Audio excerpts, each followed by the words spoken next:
আমরা যদি বলি কালকে রাস্তায় নামবো, আমার মনে হয় ইউনূস সাহেব 24 ঘন্টা থাকতে পারবেন না। বিএনপি রাস্তায় নামলে ইউনূস সাহেব 24 ঘন্টা থাকতে পারবেন না। অন্তর্বর্তী সরকারকে এমন হুঁশিয়ারি করেছেন গয়েশ্বর চন্দ্র রায়। বলেন, আমরা চাই ডক্টর ইউনূসই সফল হোক। ডক্টর ইউনূস সফল মানেই আমাদের জুলাই ও আগস্টের আন্দোলনের একটা সফলতা, বলেন মিস্টার রায়।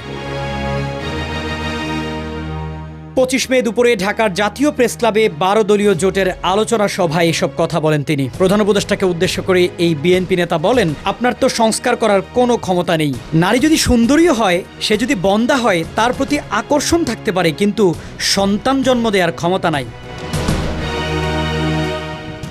তিনি অভিযোগ করেন, ক্ষমতায় থাকতে মৌলবাদীদের একসাথে করেছেন প্রধান উপদেষ্টা ডক্টর মোহাম্মদ ইউনূস। এই মৌলবাদীরাই সারা বিশ্বে নানা অশান্তি তৈরি করছে, সেই সাথে সরকার দুর্নীতিবাজদের না ধরে তাদের সাথে আঁতাত করছে বলেও অভিযোগ করেন মিস্টার রায়।